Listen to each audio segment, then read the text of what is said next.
Hello दोस्तों, आज के क्लास में हम लोग यूपी डीएलएड प्रथम सेमेस्टर के संस्कृत विषय के वर्ष 2023 के क्वेश्चन पेपर को सॉल्व करेंगे। संस्कृत 1 घंटे का पेपर होता है जिसमें 18 प्रश्न पूछे जाते हैं। उन 18 प्रश्नों में 5 बहुविकल्पी, 6 अति लघु उत्तरीय और 7 लघु उत्तरीय प्रश्न पूछे जाते हैं। बहुविकल्पी और अति लघु उत्तरीय प्रश्न 1-1 नंबर के होते हैं और लघु उत्तरीय प्रश्न 2-2 नंबर के होते हैं। कुल मिलाकर 25 नंबर का पेपर होता है जिसमें 12 नंबर पासिंग मार्क्स होता है, यानी पास होने के लिए 12 नंबर पाना कंपलसरी होता है। तो आइए आज का क्लास शुरू करते हैं। बहुविकल्पी प्रश्न का पहला प्रश्न है, ज्ञ संयुक्त रूप है। जो संयुक्ताक्षर होते हैं छ, त्र, ज्ञ और स्र, उसमें से एक ज्ञ दिया हुआ है। ज्ञ किस किस वर्ण से मिलकर बना होता है? इसका ऑप्शन ए सही है, ज और इ से। ज के नीचे हलंत रहेगा, यानी आधा ज और पूरा इ से मिलकर ज्ञ बना होता है। प्रश्न संख्या दूसरा है, प्रियंगु शब्द बोधक है, यानी जो प्रियंगु ये संस्कृत शब्द है और किसका संस्कृत है? तो इसका ऑप्शन ए दिया हुआ है चने का, बी है चावल का, सी है बाजरे का और डी है तिल का। इसका ऑप्शन सी सही उत्तर होगा, बाजरे का। बाजरे को संस्कृत में प्रियंगु कहते हैं। और ऑप्शन ए दिया हुआ है चने का, चने को संस्कृत में चड़का कहते हैं। ऑप्शन बी है चावल, चावल को तंडुल कहते हैं। और तिल है, तिल को संस्कृत में तिला कहते हैं। अगला प्रश्न है प्रश्न संख्या 3, नदय शब्द रूप है, इस किसका रूप है? इसका ऑप्शन सी सही उत्तर है, चतुर्थ विभक्ति एक वचन का। चतुर्थ विभक्ति एक वचन का रूप है नदय, नदी का रूप है। प्रश्न संख्या 4 है, पठामी धातु रूप है, किसका है? ऑप्शन ए है गम धातु का, बी है पठ धातु का, सी है वद धातु का और डी है वस धातु का। इसका ऑप्शन बी सही उत्तर होगा, पठ धातु का। देखिए यहाँ पठ दिया हुआ है, पठामी दिया हुआ है। शुरू का वर्ड तो मिलता ही है किसी भी धातु का, जो शुरू का जो धातु होता है पठ, वो उसके सभी रूपों में शुरू में तो पाया ही जाता है, यानी मिलता है। तो पठ से यहाँ पे पठामी बना है। इसका ऑप्शन बी सही उत्तर है। अगला प्रश्न है प्रश्न संख्या 5, अशुद्ध वाक्य है।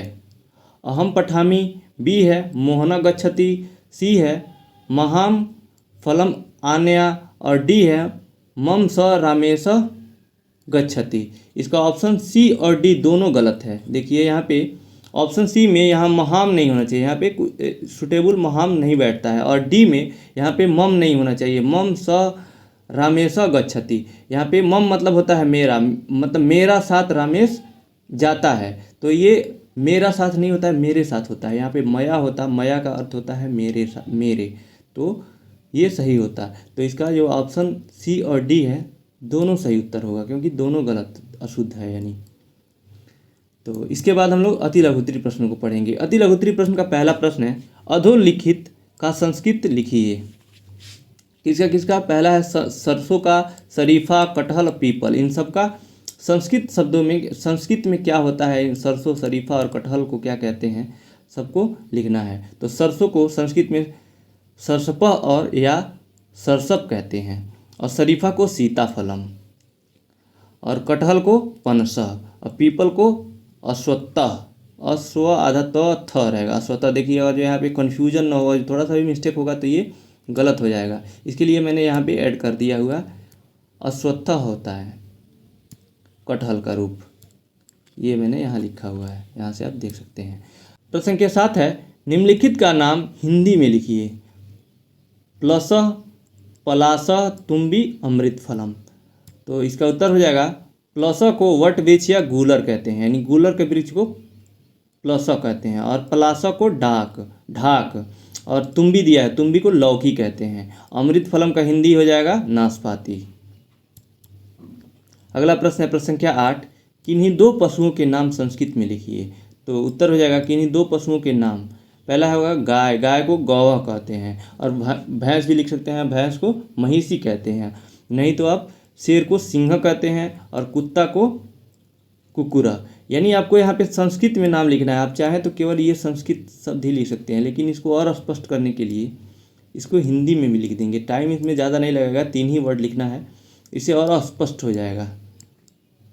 प्रश्न संख्या 9 है, हितम मनोहारी च दुर्लभम वच सुक्ति का हिंदी में अर्थ लिखिए।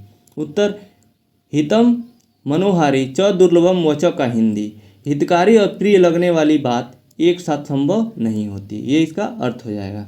अगला प्रश्न है प्रश्न संख्या 10, विदुषा शब्द की वचन एवं विभक्ति बताइए। उत्तर, विदुषा शब्द एक वचन एवं तृतीय विभक्ति का है। यानी इसका वचन पूछा था तो वचन एक वचन हो जाएगा और विभक्ति तृतीय विभक्ति हो जाएगी।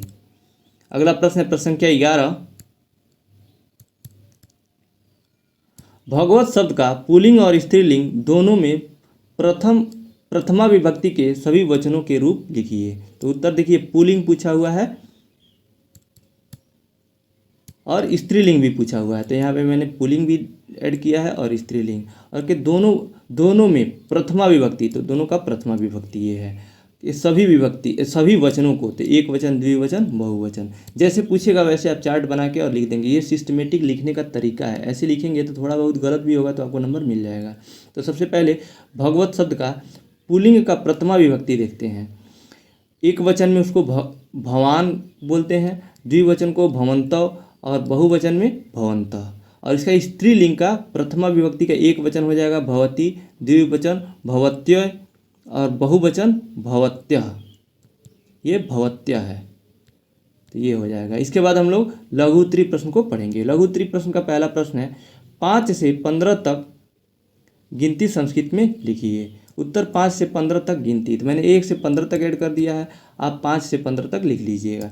1 को एका या एकम कहते हैं, 2 को द्वय, 3 को त्रय या त्रि, 4 को चत्वारा या चत्वारी, 5 को पंच, 6 को षष्ठ और 7 को सप्त, 8 को अष्ट, 9 को नौ, 10 को 10, 11 को एकादश, 12 को द्वादश, 13 को त्रयोदश, 14 को चतुर्दश, 15 को पंचदश। ये 1 से 15 तक है। अब ऐसे ये हर एक साल में पूछा जाता है, या तो 5 से 15 तक पूछेगा, नहीं तो 1 से 10 तक पूछेगा। आपके सिलेबस में 1 से 50 तक है, फर्स्ट सेमेस्टर में 1 से 50 तक है और थर्ड सेमेस्टर में 100 तक है।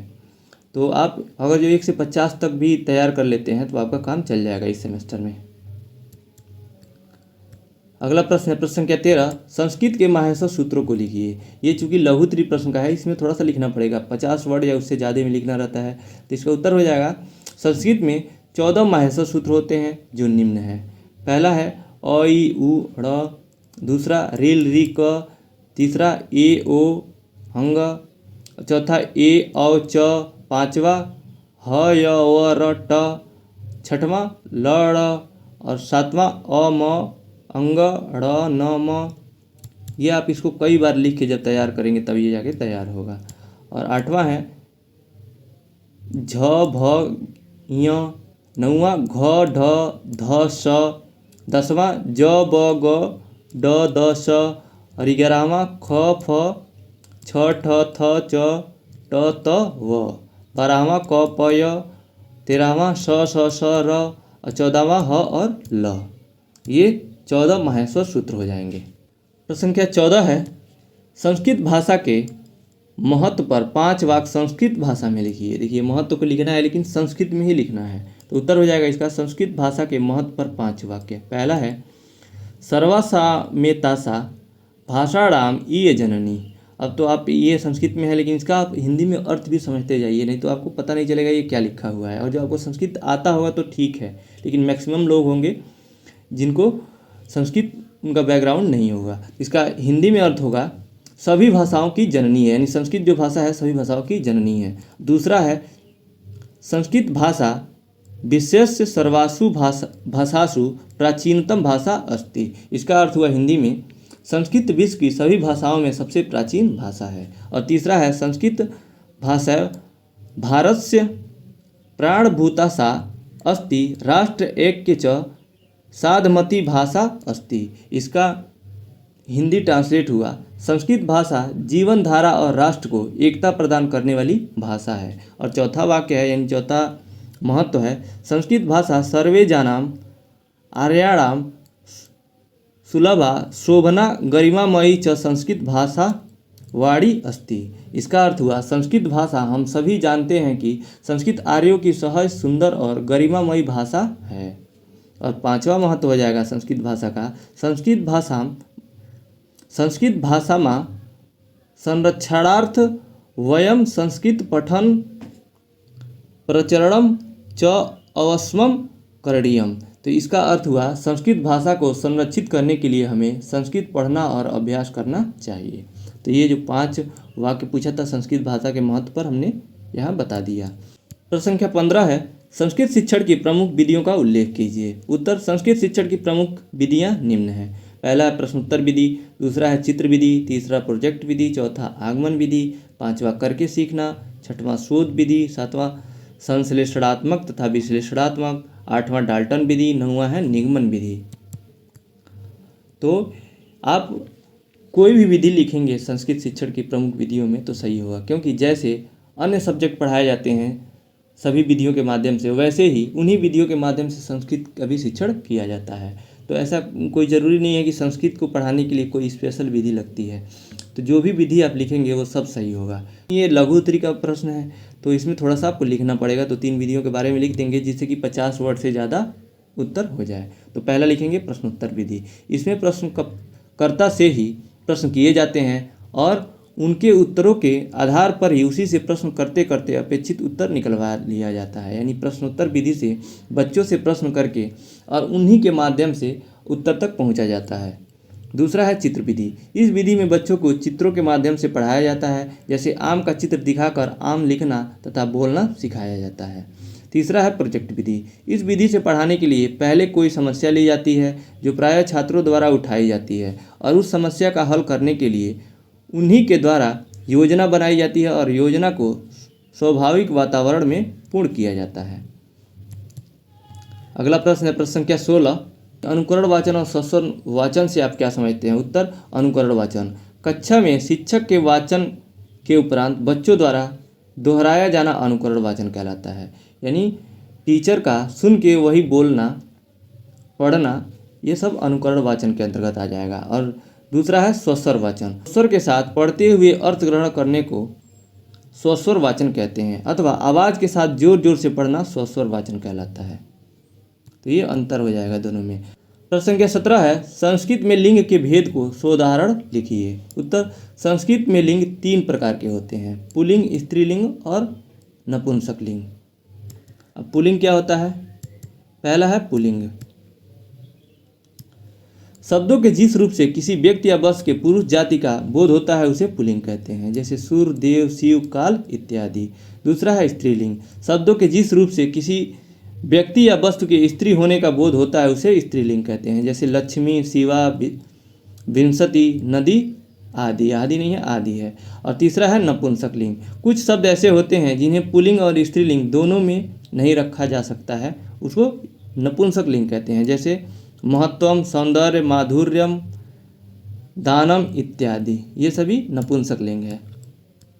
प्रश्न संख्या 18 है जो कि इस प्रश्न पत्र का अंतिम प्रश्न है, निम्नलिखित का संस्कृत में अनुवाद कीजिए। गणेश को लड्डू अच्छे लगते हैं। दूसरा है गुरु को नमस्कार है। तीसरा राम पढ़ने के लिए काशी जाता है। और चौथा है श्याम पिता के साथ गया।